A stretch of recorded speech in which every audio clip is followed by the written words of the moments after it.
Welcome everyone to today's webinar. I am Robert Kurtz, moderator for the program, which is brought to you by Priority One Group. Priority One Group is a leading provider of integrated healthcare IT services to organizations including ASCs, medical practices, and hospitals. Our program will begin with a presentation. We will have a question and answer session following completion of the presentation. You can submit any questions you have throughout the presentation by typing them into your control panel in the space labeled Enter a Question for Staff and clicking Send. Our presenter will attempt to answer as many questions as he can during the time we have, and will follow up on questions he does not have the opportunity to address. You will receive an email within a few days that will include a copy of the presentation, instructions for how you can view a recording of the program, and a survey about the webinar. You can submit your feedback or any additional questions at that time. It is now my pleasure to introduce today's presenter. Nelson Gomes is a seasoned information technology veteran who has spent the past 15+ years specifically focused on healthcare and has more than 2 decades of IT experience. He is the founder of Priority One Group. His method of leveraging technology to help healthcare providers deliver higher quality care while maintaining IT security has made him a sought-after thought leader who is frequently called upon for his expertise by professional groups, associations, and publications. I would now like to turn the floor over to Nelson for today's presentation. Nelson? Thank you, and good afternoon, and welcome to November's webinar. And today we're going to talk a little bit about, I'm sure, a lot of people's favorite topic, budgeting. So in healthcare IT and IT budget is especially in smaller organizations, it can become somewhat difficult. What my goal here today is to really provide you with some insight on what are the best practices and some easy tips and tricks that you can do to kind of maintain and put together a budget that you can follow throughout the year, things to think about. So for those of you who have attended my past seminars, you know that the next slide is going to be a cartoon that's going to somehow indicate the topic. So today I wanted to share this with you, and I'm sure that some of us have gone through this or felt it somewhat in this manner when it comes to budgeting. So I wanted to share this with everyone. My next slide is to talk about a little bit about today's goals and what we're going to talk about and what we want to achieve. Explain the importance of IT budgeting. Identify critical aspects of IT, to including your planning. Share best practices. And also discuss common IT budget pitfalls. So here's the executive summary. Organizations often struggle with budgeting for IT, especially in the smaller organizations where anywhere from the 10 employee up to the 50 or 60 employees, budgeting has always been a common struggle and challenge because of the resources that are available to you, and unfortunately it falls to the wayside. Part of what we do for a lot of our clients is we take that resource and we put it together for you and help in that process. So it's important to us to have a good IT budgeting process in common with good personal financial planning. So, the financial planning that you have in place now for your organization, IT should be part of that.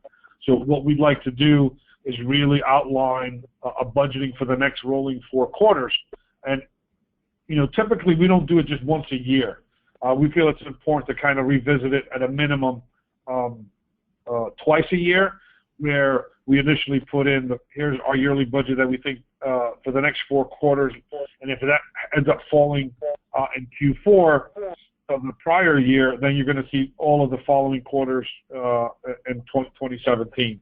We'll revisit back in Q2 and look at what we've done so far in the budget to make sure that what we hit, what we didn't hit, and where were some of those gaps, and to look at the next rolling 4 quarters, which would be the last 2 of 2017 in this case, and the first 2 of 2018. So we look at it as it's not a yearly thing; it's kind of an ongoing thing, and you always want to look at the next 4 quarters. while often viewed as one big mass, and we talked about that, an IT budget comprises of many elements within the budget itself. A good way to analyze the IT budget is to conduct what we call a run, grow, transform analysis, and we're going to go into that later on in our presentation, into each aspect of the run, grow, and transform. This is kind of a best practices, and I'm not an accountant by any means, but I've taken some of those best practices that accounts are doing and kind of implemented them in IT. Determine whether IT budget makes financial sense. So you can budget for some of the things that you've identified as a need, but financially doesn't make sense, and how does that impact financially? So we're going to talk a little bit about that more as well. Why budget? You know, that's one of the big questions, is why even go doing your budgeting? Anybody can tell you that if you can successfully maintain and have a budget in place, that your organization is going to run much more efficiently. You know, as a business, as a small business owner, I kind of use these best practices. It worked for us. It continues to work for us, and we apply those with our clients when we do their IT budgets on a regular basis. So we've seen how the impact of having a very planned and outlined budget can impact your business. So we're going to talk about here is in order to align with the organization strategy, you need to think about run, grow, and transform. Financial impact is how it impacts the bottom line. Non-financial is how it impacts the staff. Run. Budget items keep the organization operating. Examples of run budget items include mission-critical server replacements. So whether it's your EHR system or your practice management system, or in this case, if you have QuickBooks or anything like that, those are mission-critical, right, to do your operations. So whether you have them in place and you're going to replace them, or you're implementing new solutions. Key software upgrades and personal costs associated with administering and maintaining the IT infrastructure on a day-to-day basis. That's what basically we focus on. Run. Grow. Grow is more budget items that help the organization introduce new capabilities or improve existing ones. So if you have certain systems that are in place, for example, you have tablets that you implemented early on, maybe 4 or 5 years ago, and they're not as easy to use as they have been in the past. So now you need to think about, well, we're growing in this aspect where more and more staff are using these products in order to deliver, your service, which in this case is patient care. What efficiencies can we put in? What different systems or what different hardware do we want to replace in order to grow that piece? Grow initiatives can include the implementation of software that makes operations more efficient, the purchase of a new firewall, for example, that provides additional protection from cyber threats, or an upgrade of the organization website that provides more interaction with your patients. Security is going to be a big thing, and we're going to talk a little bit about that. So what are the, as your business grows and as the industry matures with technology and patient care, security is a big thing. I'm sure all of you have heard about ransomware, and I've heard of you about different types of breaches.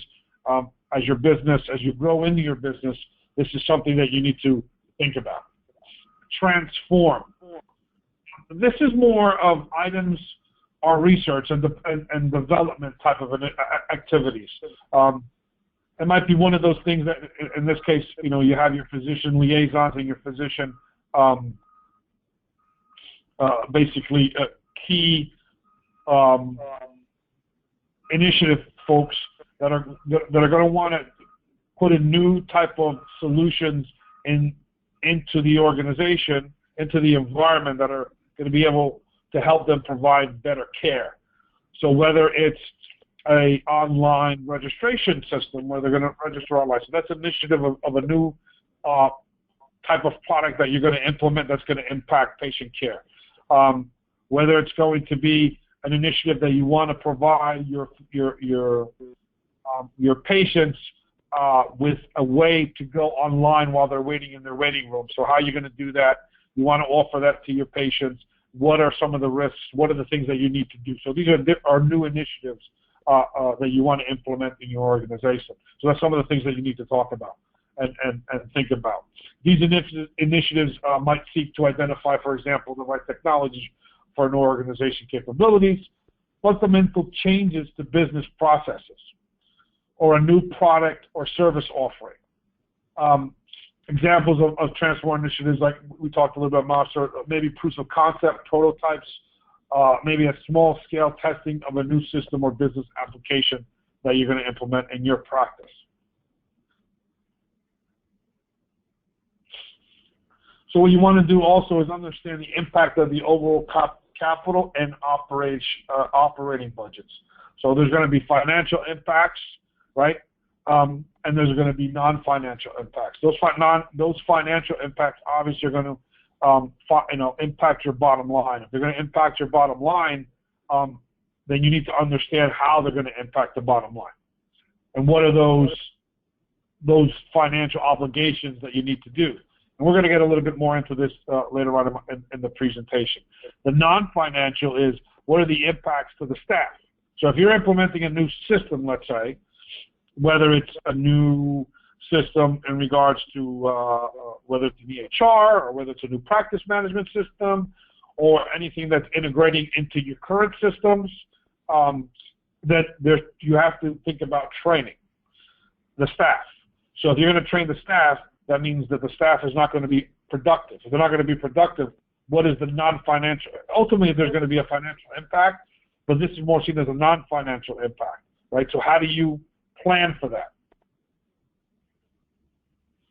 Need to be prepared for the expected and unexpected, and that's hard to determine what the unexpected is, right? The expected is you look at what you have now, you sit down with your IT partner and say, okay, here's where we are. Where do we need to be in the next rolling 4 quarters as it relates to technology? What are some of the things that we need to prepare for and plan for, not only for this quarter, but for the next 4 quarters? The unexpected might be one of those things that you need to, really identify as a possible risk that you need to address, but maybe financially you can't at this point in time make a decision or have the financial means to do, and that might be that may be considered somewhat of an unexpected budgeting item that you need to prepare for. So I always have the 20% rule, and I know it's tough to do, but anywhere from 10 to 20% have a little bit of room that you want to add for those unexpected type of budgeting that you need to do. So it'd be great if you could stay within your budget, but I would add a little bit of wiggle room for that unexpected. More time spent planning is equals to better educated decisions.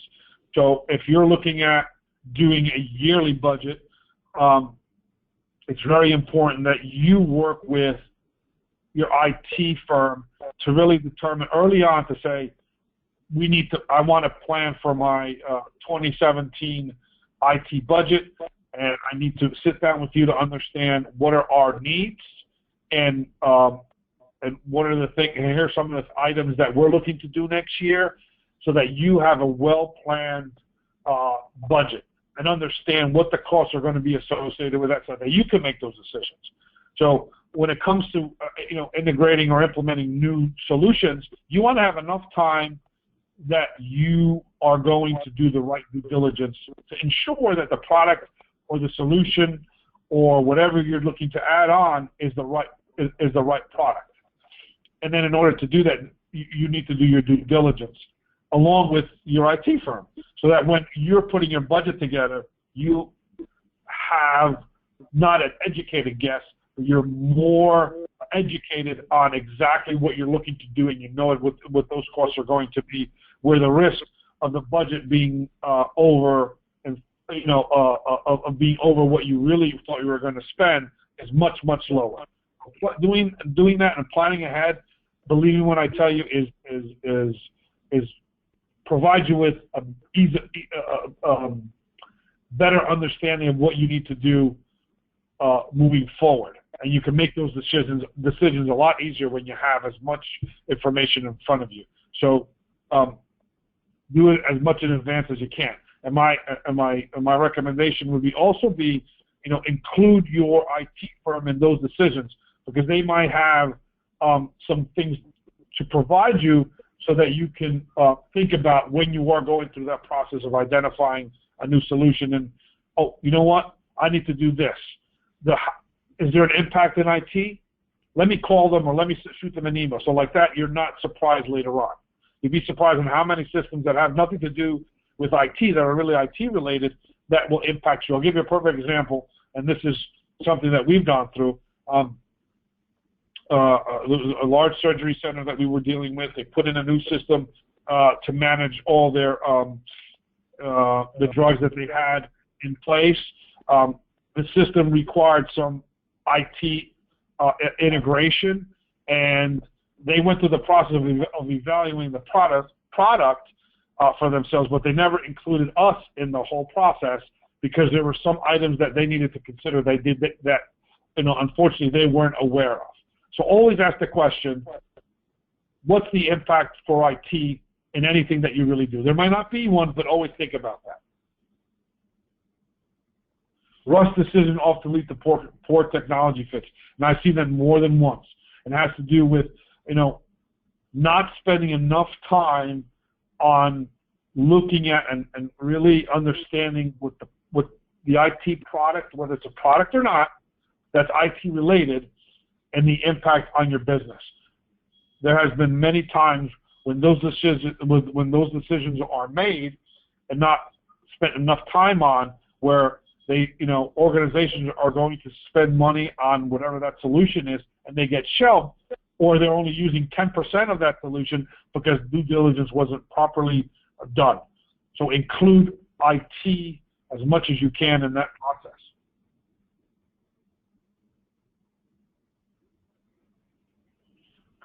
So here's kind of an example of what I call a run, grow, transform type of metrics. And I want to provide you some kind of a template that you can use. So organization 1 has an 80% run, 20% grow, and 0% transform. So there really is an organization. So organization 1 is what we call a late technology adopter. It's an organization where it does not play a critical role in IT. About 80% of the IT budget is used to keeping the lights on. So it's more of I'm just spending this on IT just to keep us going. And only 20% helping grow the organization. Organization 2 is something what we call more of a mainstream adopter. And if you look at the comparison with Organization 3, which is an early adopter, they spend about 50 to 60% of their IT budget on run items to devote a hefty 30% into growing their IT capabilities. When you putting in more of your budget into the grow transform, you need to also evaluate what the impact is going to be on your business. Unfortunately, too many organizations see IT as an expense. And my job is to educate people on it's not always an expense. There's certainly ways that IT can be more efficient for your organization and ultimately provide better care for your patients when it comes to healthcare. So are you doing that? Do you even know if you have those capabilities? You'd be surprised at how many organizations out there have the tools and they don't even know it. So, and it might be a small investment that they have to make in order to get to that next level. So use this and kind of say, okay, where does your organization stand? Are you a late adopter? Are you a mainstream adopter, or you're an early adopter? I can tell you that for the majority, I see a lot of people in between the 2 and the 3. There are some ones out there, but unfortunately, those ones are not our clients. And the only reason they're not our clients is because they see us as an expense. So they're not a good fit for us as a client base because they don't see the value of what IT can bring to their organization. We're seeing a lot more organizations that are in the 2 and really going towards 3 because they see the value. They see the value of IT and different systems that are implemented in the organizations, how ultimately it's going to affect their bottom line.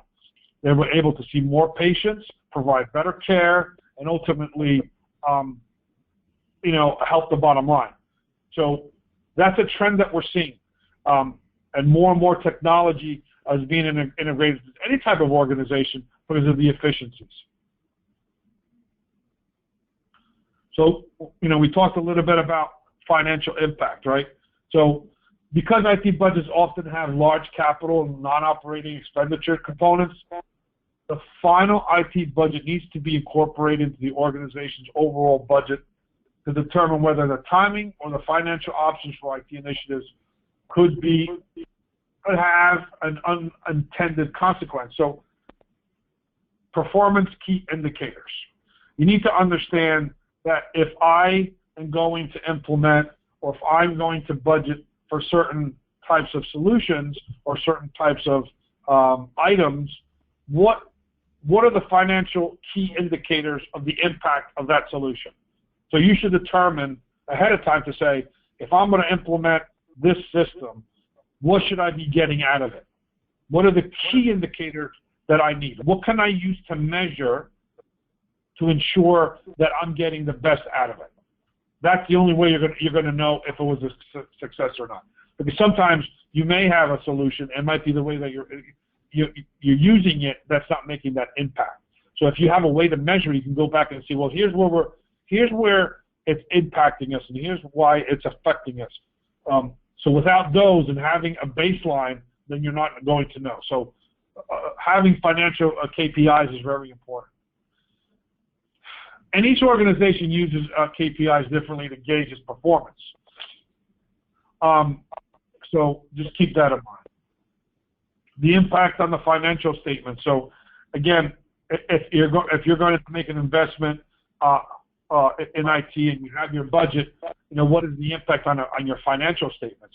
It might be, you really have to look at that to say, is there any cost savings for us in certain items that we want to implement, or is it something that, if it's, remember we talked about the run, growth, transform, is it something that, we see that it's going to impact our bottom line in Q2, but perhaps in Q3 and Q4, it's going to make up for it.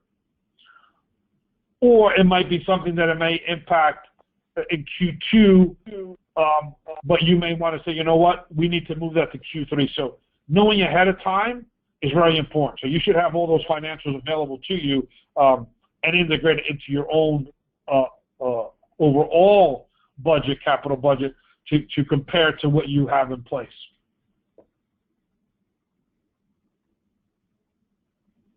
And then financially impact on cash flow.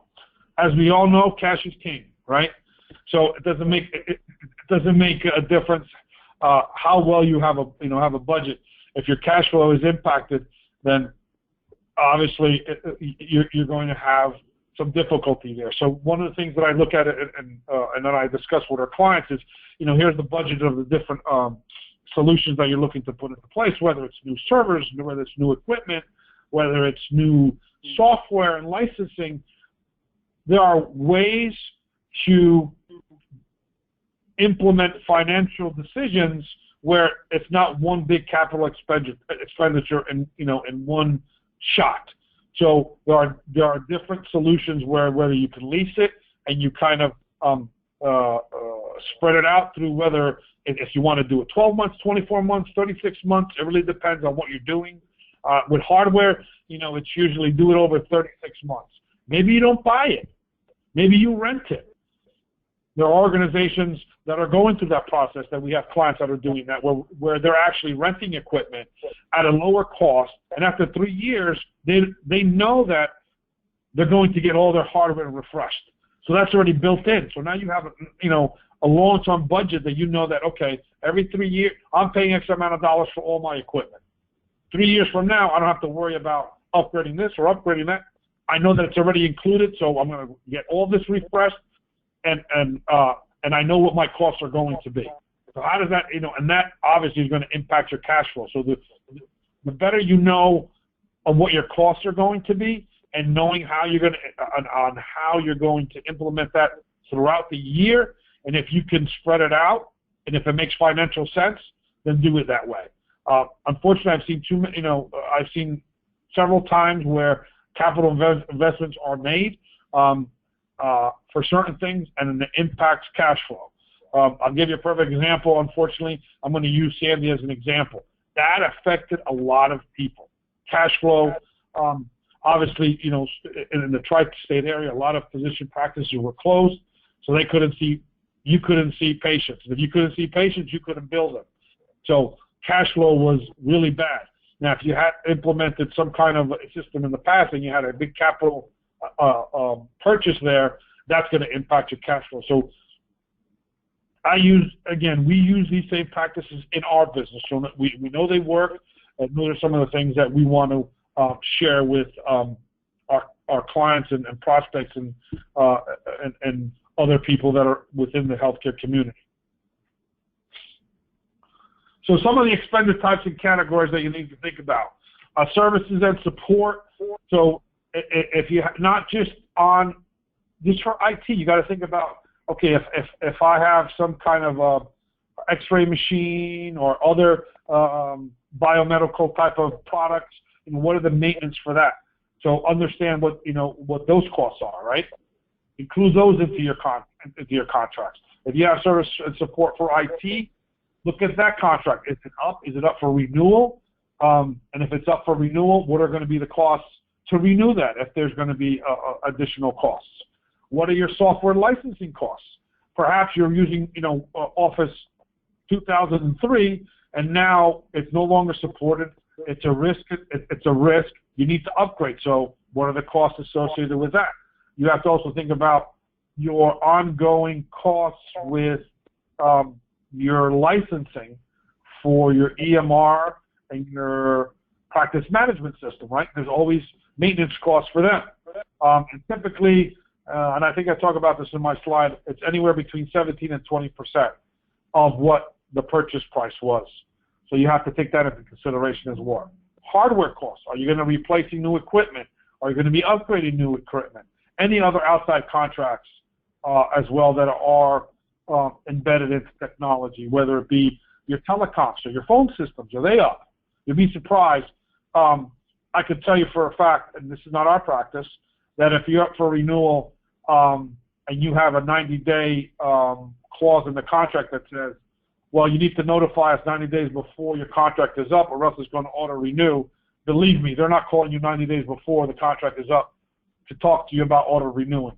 So have those dates in your calendars to say, I got to make sure that I got to follow up with this on 90 days.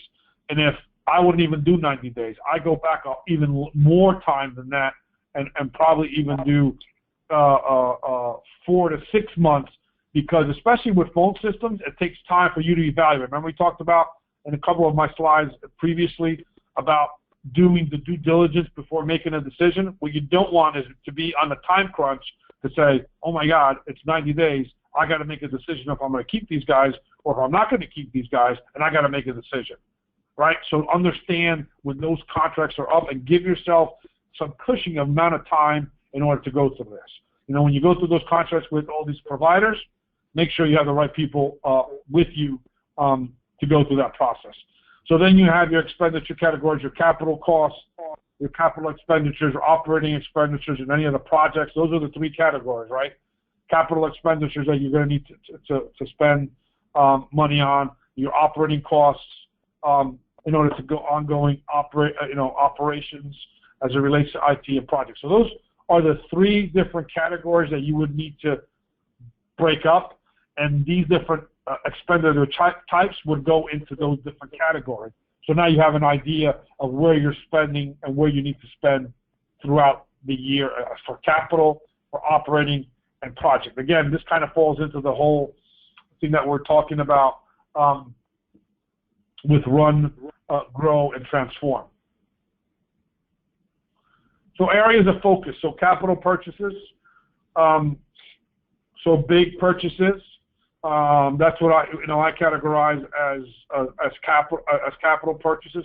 Those are the purchases that you're going to need to take time to really do your due diligence, ensure that whatever you're buying, you are identifying and doing some of those pros and cons to make sure that you're making the right decision on what you're going to need. And always have more than one solution. For example, and this is something that we're seeing more and more, as people adopt more practice management, EHR systems are always changing. We're seeing a lot of change because they originally didn't make they didn't make the decision as far as the solution for their organization. So does it make sense to bring it on site, or does it make sense to do cloud? What are the pros and cons? Depending on what your practice type is, you may need to have something more local, where your hardware is local, than on the cloud. I'll give you an example of GI, for example. So if you're doing GI, there's a lot of imaging. Some of the GI centers are doing scopes. Those images require a lot of processing time. So doing it over the cloud is not, your performance is going to hinder it. So that's going to slow you down as a physician. So is that important? For other practices that are, that don't require that type of technology, then maybe a product that is based, that is cloud-based may be your better option. But again, make sure you do your due diligence. What are they doing? How long have they been in business? What are their specialties? So those are the things you want to take a look at it. As far as security and compliance, this is a big one. Make sure if anything you're going to take out from today's webinar, I would highly recommend have a line item budgeted for security and compliance. It's real. It's happening. OCR is spending more time on looking at compliance, and nowadays, they can just come in at any time and kind of take a look at what your organization are doing.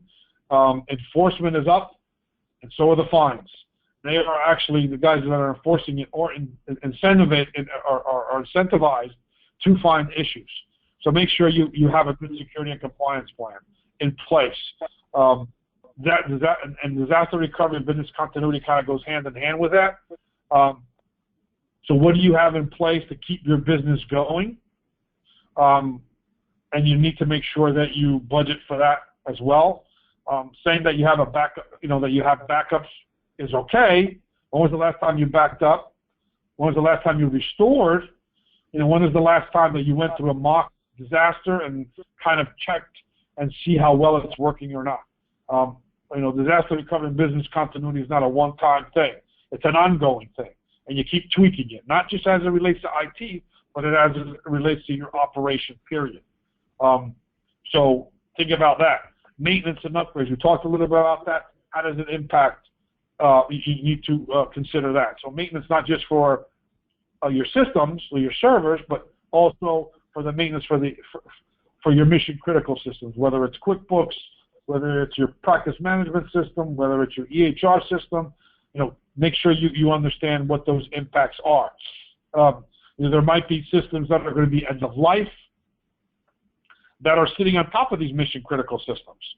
For example, end of life for a server operating system, like for 2003, has come and gone. Have you done anything about it? Because if you haven't, technically you're out of compliance, and technically you're at risk for security because they're not supporting that anymore, and there's no more patching and updating for that operating system.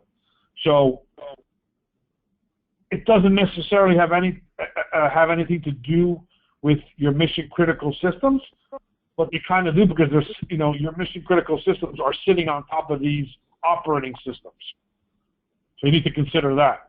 Contracts, we talked a little bit about that. Look at not just your IT contract, your telecom contract, which is with your ISP, your phone vendors, your other vendors that have to do maybe you have all your printers are being managed and maintained by a third party.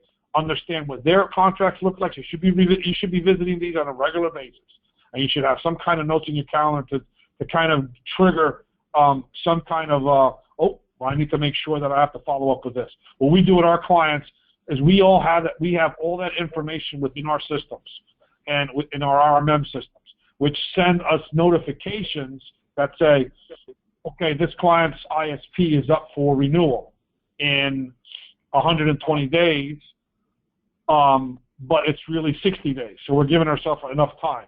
So then that triggers us to contact our clients and say, Mr. Client, this is a 120-day notice. On the 60-day notice of your contract for your ISP, we should discuss. Warranties, the same thing. So a lot of warranties, whether it's your equipment. We also, we also manage that. So any of the warranties that are going to be up 30 days in advance, 60 days in advance, we have that information. So when we meet with you on a semi-annual basis, we're going to talk about those, and we're going to have that in our budget to say, here are the warranties that are up, here are the contracts that are up, and so you have an idea, and we're going to put in budgets of what we think those costs are going to, are going to be, and then plan from there. Staff and training. I think a lot of people leave this out, and I think it's important to note. So your staff may need some training outside of what they do on a regular basis, whether it be how to use Outlook or how to use Word or Excel or whatever those other applications are to do their job. Are you budgeting to do that training?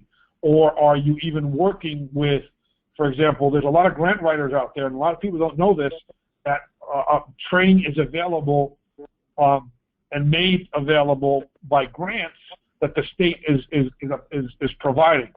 So and we do it every year, and it could, we've gotten anywhere from $10,000 to $15,000 in grant money for training.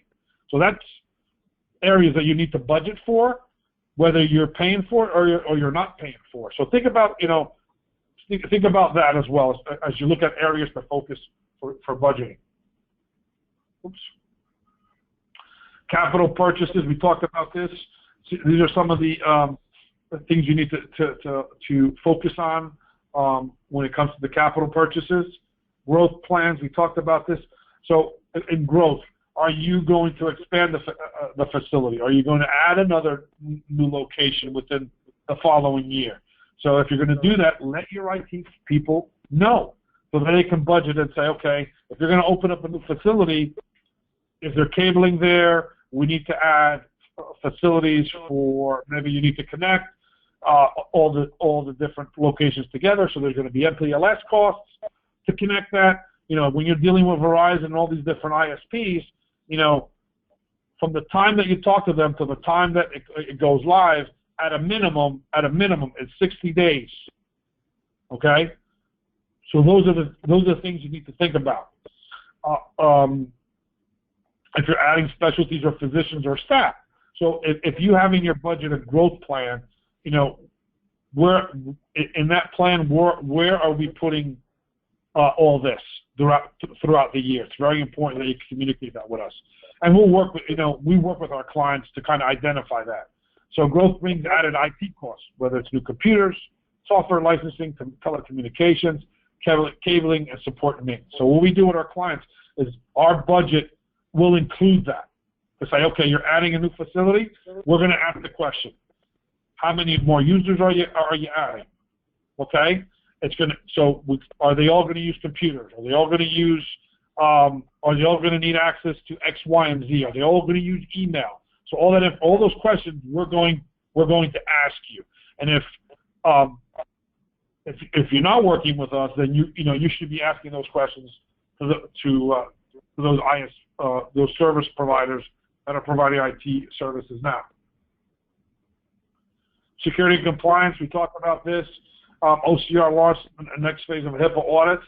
Again, enforcement is up.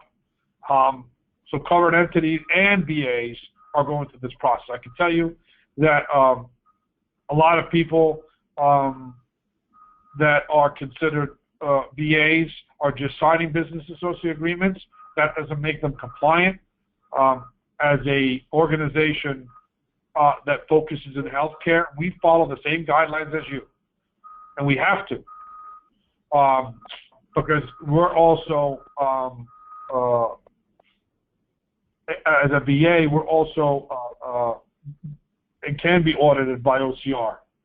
Further proof, regulators pursuing audits, budget for HIPAA and high-tech security risk analysis and remediation, at least annually.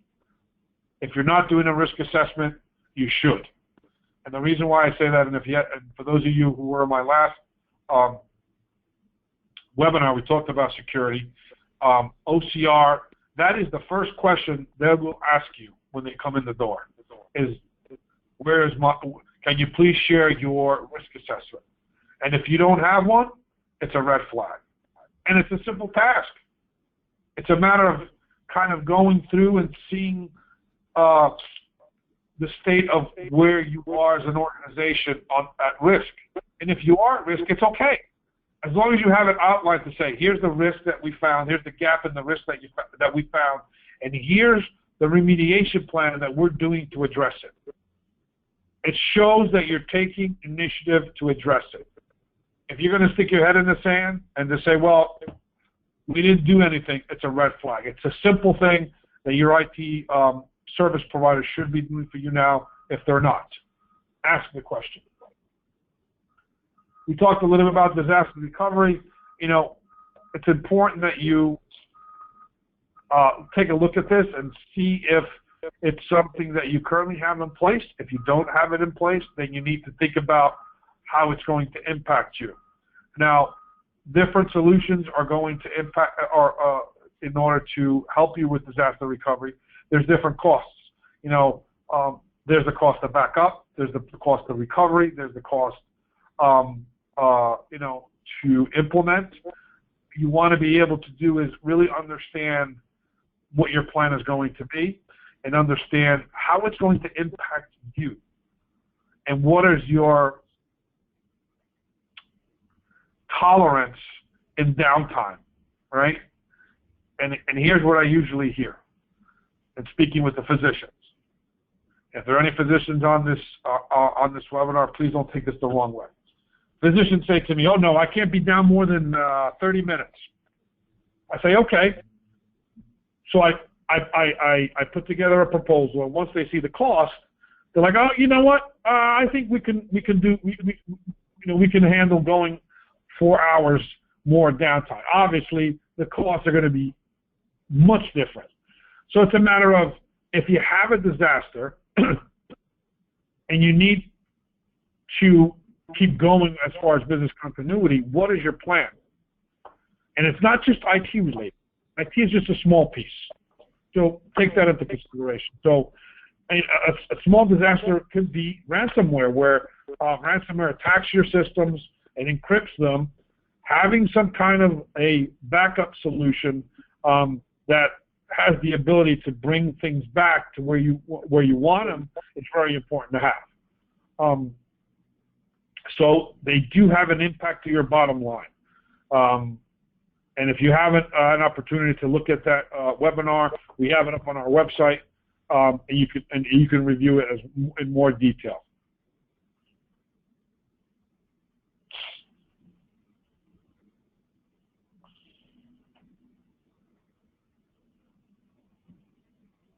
So I've kind of covered some of this already. It's important that if you have a plan in place. Oh, I think I went a little bit too. Sorry about that. It's very important that you have a plan. And if you have the plan, you got to test the plan. That's the only way you're going to know if it's working for you. You'd be surprised on how much tweaking you keep doing. So you should be visiting this at least once a year. Maintenance and upgrades, IT systems. Understand what one of the things that I talk to a lot of our prospects and our current clients is, when you look for a solution provider, regarding IT. Are you looking for a managed services type of solution, or are you looking at it as a time and material? And for the most part, they want a managed services for the time and material type of solution. But unfortunately, it doesn't work that way. Managed services is the best way to proactively ensure that you're maintaining your systems. And that's our focus, is on a managed services type of program where we take onus of your systems, and it's one flat rate.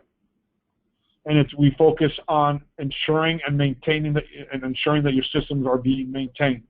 We work very closely with your mission critical providers, which is for your EHR and your practice management. So when they have upgrades and they have updates, we're working with them in conjunction, so that there's a plan in place. So that they say, well, we're gonna push out an update next week. And we say, well, hold on. Before you do that, we need to outline, say, what is the impact of those upgrades and updates to the system? Does the client know the impact? So we're a little bit more detail focused when it comes to that. So we manage that for you. So that's one piece of the managed services. When you need to think about maintenance and upgrades. Now, costs are generally, like I talked about this before, around 20%. I mean, we're between 15 and 20%, I've said, of your original licensing costs when it comes to your mission-critical application, which is your practice management and your EHR system. So understand that those costs are set in stone. If you're going to move to a new system and you want to drive your costs down, that's what you negotiate. Obviously, cost is important, but this is the area where you can negotiate to kind of bring your costs down. Contract vendors request scheduled for the 2017 upgrades. So if typically it's every quarter, and they have set dates when those are going to happen. And even if they don't, that's okay. But it's important that your IT service provider is in line with those vendors to ensure that when they do those upgrades, they know about it and they plan it together. Because then it's three parties.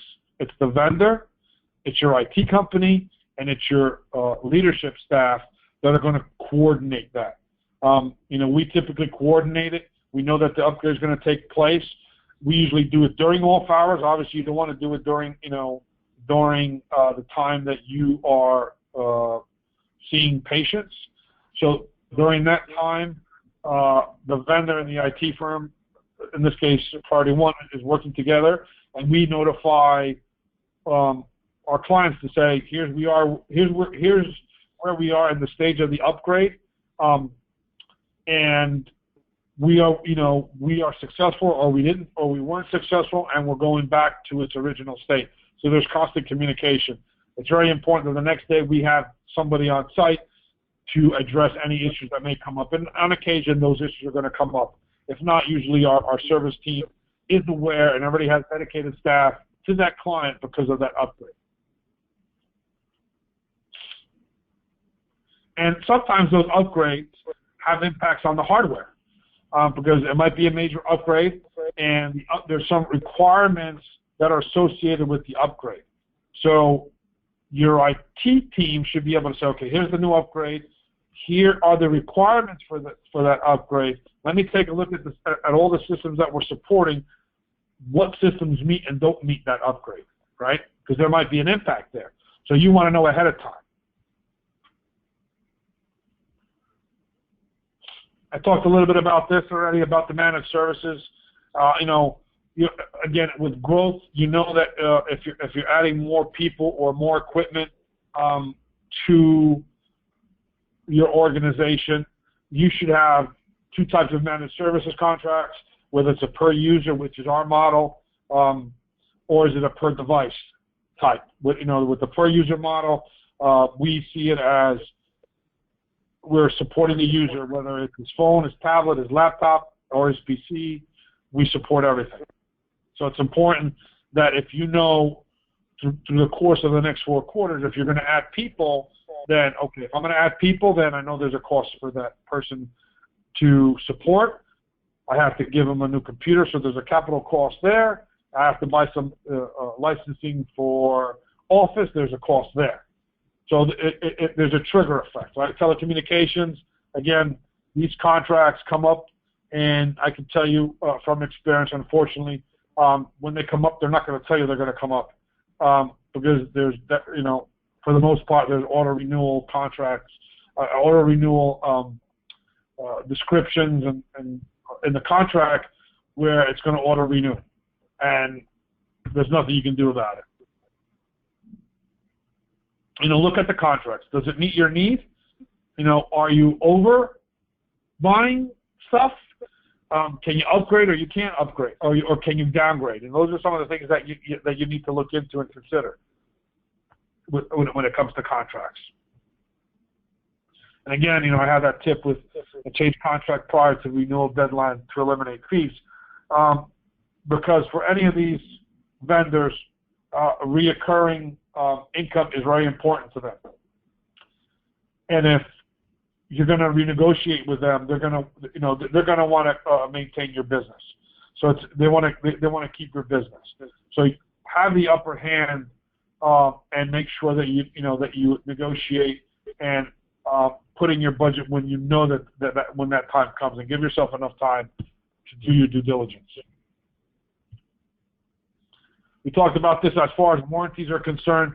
This is certainly information that your providers, IT providers, should be giving you well in advance. What you don't want is, surprise, your server's up for warranty. So you have 2 options: spend $3,000 for the extended warranties, or maybe $5,000 and replace it.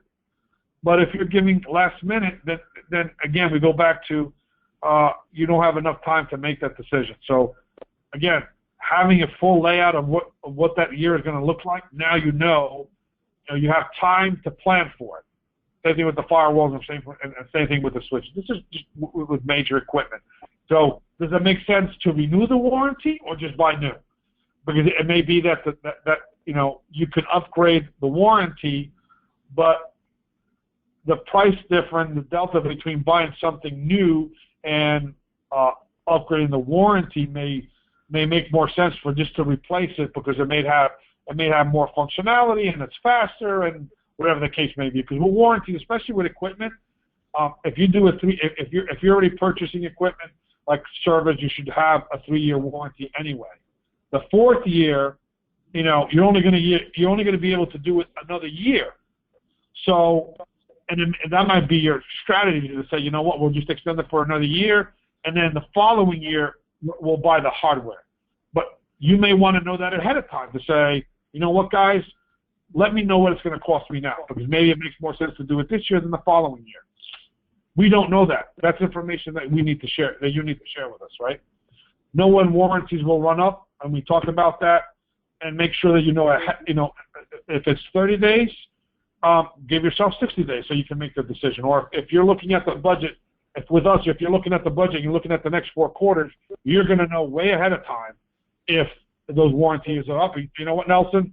Or you know what, Eugene, or whoever the salesperson you're working with is going to say, I'm going to approve it, and let's make sure we buy it in Q2. So now we already know. We already have tickets for it. You already approved it, so you don't have to worry about it. It gets done, and it's part of your budget. We know when to implement it, and that's part of having that plan set in place.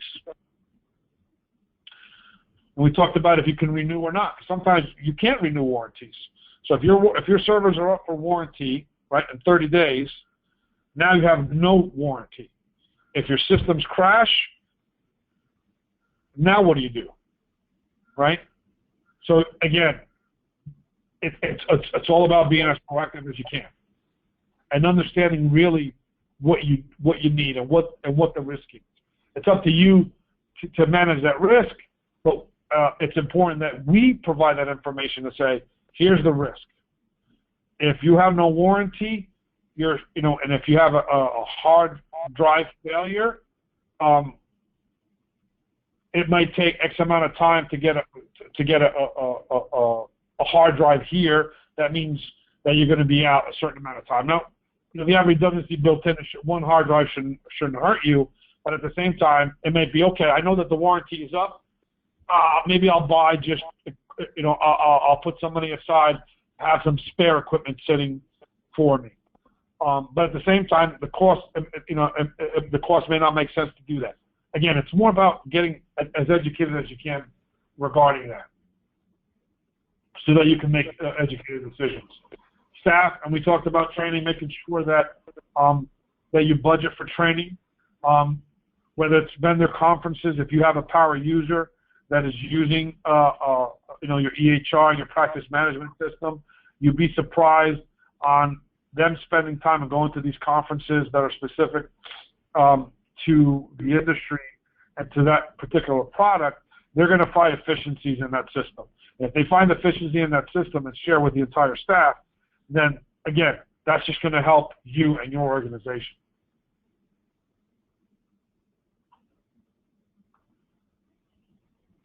Here are some of the common pitfalls. I know we spoke about some of them. Not planning for a disaster. I think that's a major one. So technology fails, you need to be prepared. Rushing the plan, right? And I think that I've emphasized that a lot in today's webinar, where rushing is not a good thing, because things are going to fall through the cracks. Lack of flexibility. Budget may need to change during the year. It may, but I would highly recommend to try to keep it as close as you can. Give yourself some wiggle room. And it's going to take time. If you haven't done it, I can tell you that's going to take time for you to be able to manage it. But again, lean on, when it comes to IT, lean on your IT firm to really help you with this. They should be doing this with you semi-annually at the minimum.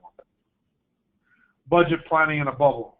Speak to all the players, including the physicians, to really understand, what are some of the things that they'd like to see. And then, obviously, you have to, ultimately make the decision to understand, does it make sense to do, or if it doesn't. But if you don't ask, you don't know. Not monitoring progress during the year. So, what good is it if you have a budget if you're not looking at it on a regular basis? And for me, a regular basis is looking at it quarterly. Because every quarter you're going to, depending on how you're doing your financials, that's how you measure yourself. Or if you measure yourself monthly, that's fine as well. But, on the financial side, monitor your budget as well, as far as not just IT, but your budget in general, and to see how your budget is actual. I always, in our business, we look at that on the monthly basis. Here's where our actual budget was. Here's what we budgeted. And are we on target? Are we off target? And if we are off target, where did we miss it, and why? Failing to factor in taxes. You have to, Uncle Sam needs his cut. Make sure you take that into consideration. At the same time, you have to consider, when you do budgeting, especially for the IT side, don't forget about, some IT firms are going to charge you for travel time. They're going to charge you for parking and tolls. That's not the case for us. We kind of incorporate that all in. But don't be surprised with that. So make sure when we provide you with a budget, that's all taken into consideration. Neglecting training. Assuming staff will figure it out on their own.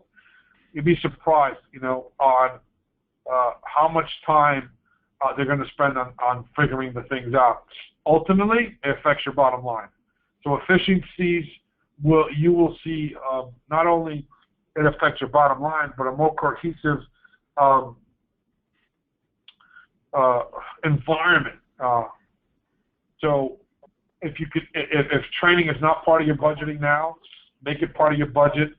And the one thing I would say to encourage you to do that, talk to some folks within your community if they know any grant writers that can help you with that. I can tell you that in New Jersey we work with somebody now that has been very, very helpful.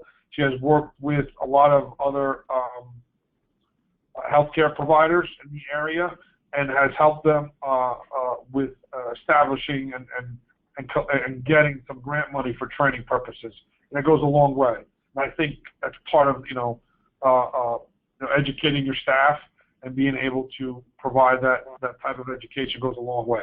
And I'm going a little bit over. And that's it. I'm done. I went 2 minutes over, so my apologies. I hope this was very informative. And, these are the type of webinars where I can just keep on going if I don't look at time. So I hope it was very informative. I wanted to hand it over now to Robert to see if there are any questions out there.